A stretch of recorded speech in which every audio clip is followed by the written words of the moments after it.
If you've ever felt overlooked or underestimated because you stay quiet and keep to yourself, listen to the story of a simple farmer who never boasted, yet quietly became the greatest among them all. In a small, dusty valley nestled between rolling hills, lived a man named Eli who cared more for the earth than the noise of the town.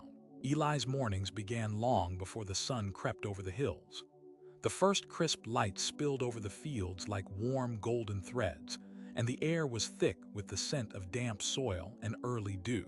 He awoke to the chorus of birdsong, the cry of a distant rooster, and the gentle rustle of leaves stirred by the cool breeze. His small wooden cabin stood humble and worn, with faded white paint flaking in the corners, nestled against the earth as if it had grown from it. Unlike the other farmers in the village, who talked loudly and boasted about their harvests or the size of their herds, Eli spoke little.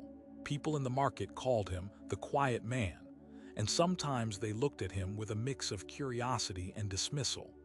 What good is a man who doesn't make noise? How can he make his mark?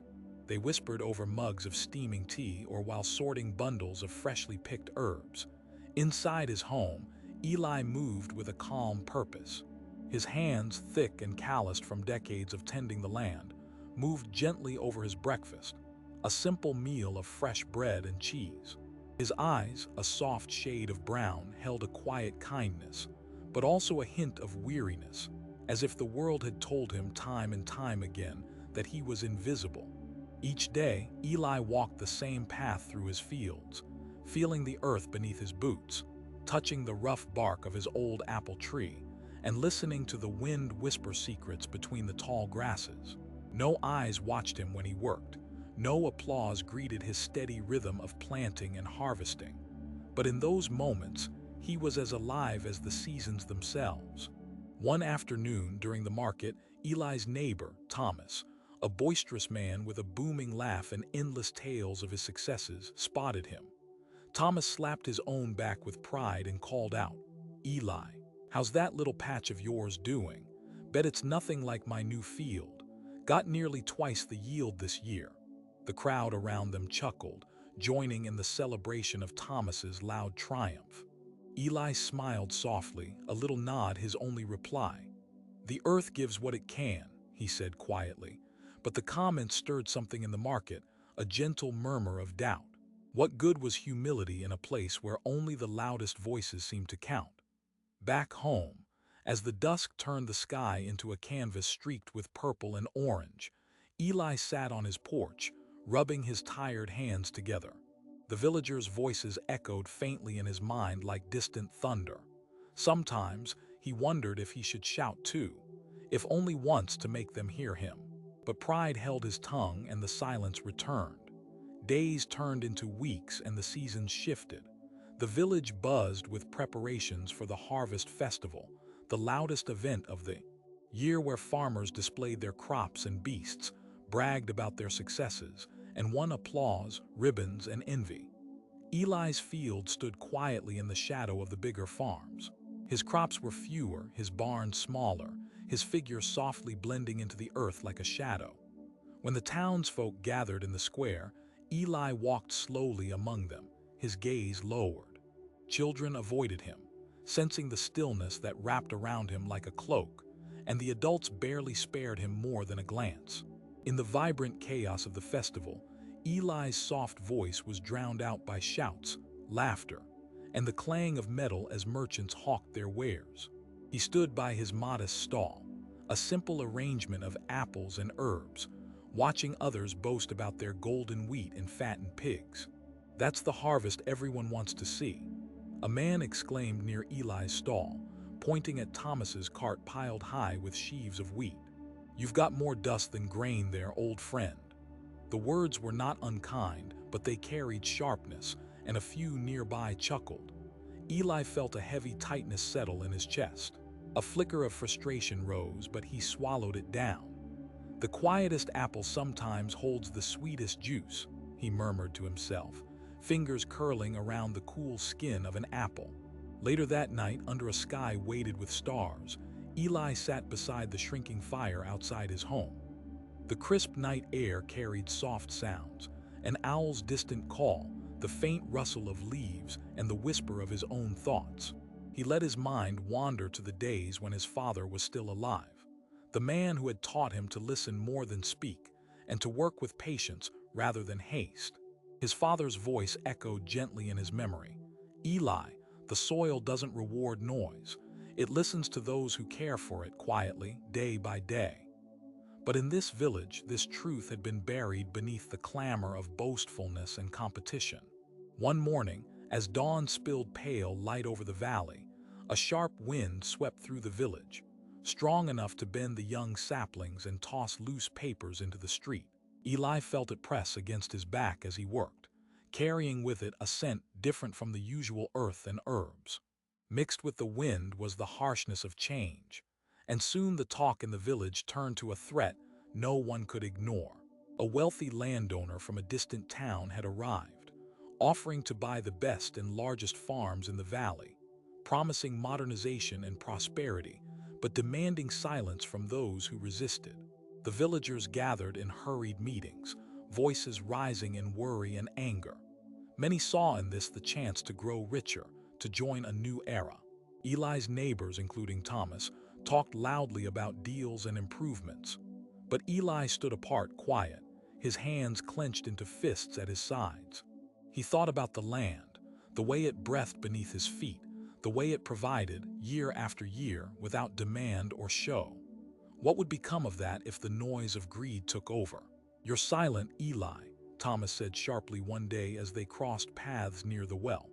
"Why don't you say anything about this? Everyone knows you're stubborn, but this time you need to speak up." Eli met his gaze with calm but steady eyes.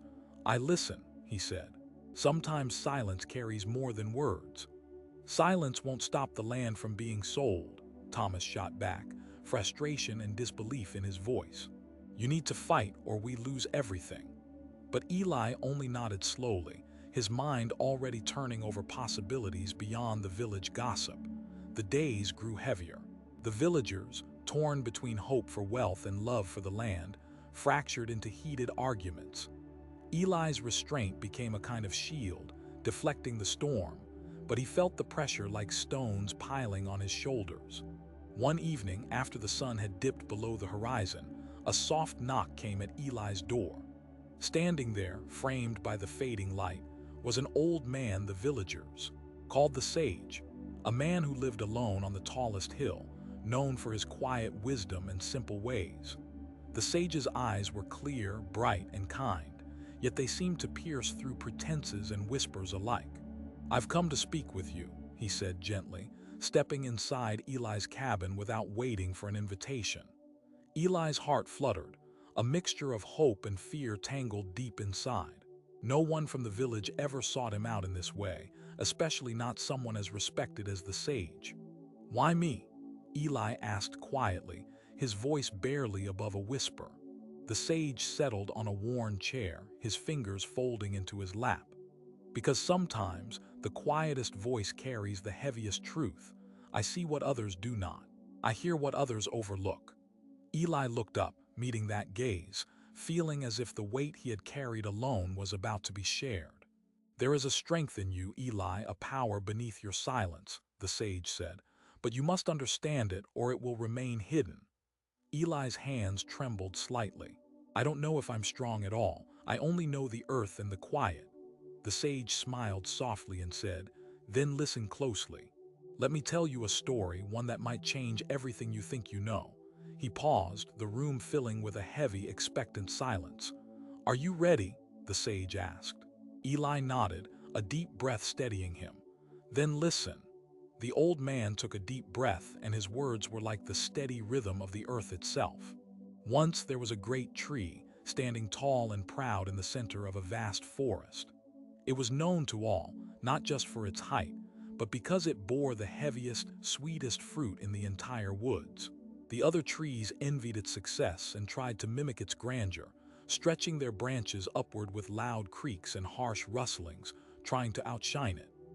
Eli leaned forward, his eyes narrowing, the grip of his hands on the worn armrest tightening.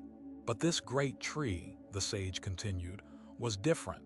It didn't boast. It didn't shake its leaves to catch attention or roar in the wind. Instead, it bowed, its branches heavy, sagging under the weight of fruit. It was humble, bending to the earth rather than fighting for the sky. Many in the forest thought such a tree was weak. They laughed at its bowing, convinced that only those who stood rigid and loud could survive. The firelight flickered across Eli's face as the sage's voice softened with a secret. Then came the storm. Fierce winds howled through the forest, testing the strength of every tree. Those that stood tall without bending were broken, snapped like brittle twigs. But the great tree, bowing with humility, bent with the storm's fury. When morning came, its fruit still hung heavy, untouched and waiting. The forest learned then that strength often comes hidden in bending, in silence, in the unassuming. The sage's eyes met Eli's, shining with quiet conviction. Do you see now, Eli? The loudest noise does not always mean the strongest power. Eli sat back, the silence in the room thick like the still earth after rain. The image of that tree bent but unbroken, heavy with fruit but never boastful, bloomed in his mind like spring's first flower. It is humility that carries strength, he whispered. Bowing does not mean breaking, it means making space for what truly matters. The sage smiled, the corners of his eyes crinkling. Yes, the earth rewards those who listen and tend quietly, not those who shout for attention. You are that tree, Eli. You have always been. A wave of relief washed over Eli, as if the years of solitude and doubt were lifted by the gentle wind of understanding. He closed his eyes and let the weight of the lesson settle inside, deep and sure. The next morning, Eli woke with a resolve that stirred his tired bones. The sun was just rising, spilling soft light across the valley. Instead of hiding in his home, he took his basket and walked to the village square, where the chatter about the landowner's offer spilled through the market like a flood. Eli's voice was quiet but clear when he spoke to a small gathering of neighbors. This land is not just soil and trees. It is life, patience, and care. It cannot be rushed or bought. His words didn't shout. They didn't need to. A few looked skeptical, but many listened. Slowly, more joined him, not because he promised riches or prizes, but because he spoke with a strength that came from humility and love for the earth. Days turned into weeks. The village found itself at a crossroads. The landowner's offers were tempting, but they lacked respect for the valley's spirit. Eli's quiet voice became a steady current beneath the stormy waves of greed and fear. Without fanfare, he began organizing small groups. They worked together to tend the land, sharing knowledge and tools. Eli taught that the earth required patience, not haste. He showed how nurturing the soil and respecting its patterns could sustain their harvests year after year, not just for a season. Thomas watched, his booming voice quieter now, his laughter a little less loud. He came to Eli one afternoon, a hand extended and humility softening his features. "I was wrong to mock your silence," Thomas admitted. "There's more strength in your steady work than in all my boasting. I want to help." Eli nodded, a faint smile breaking the years of silence. "The earth needs all of us together, quietly strong." The years that followed were not easy. Not all resisted the landowner's plans, and not all days were full of hope. But with each planting season, Eli's methods bore fruit, not just crops, but trust, unity, and resilience. When the next harvest festival arrived, Eli's stall was no longer the shadow in the corner. His apples were renowned not for quantity, but for their sweetness, each bite a testament to quiet patience and care. The villagers came not to mock, but to taste and to learn. One evening, as the festival winds whispered through the valley, Eli stood beneath his bowed apple tree, its branches heavy with fruit. He breathed in the scent of earth and leaves, a faint smile on his lips. He was still the quiet farmer, the one who spoke little and listened much. But now he was a leader, not by force or words, but by example. His strength was the kind that does not shout. It bends, it nourishes, it stands steady when storms come. And so Eli discovered that humility is not weakness. It is the secret strength that outlasts noise, outgrows pride, and roots deep in the soul of the earth. That day, something changed not only for him, but for the entire village. And years later, when people asked about his secret, he always said with a calm smile, "Listen to the earth. Be like the tree. It's not about standing tall for all to see. It's about bearing fruit that feeds those who wait."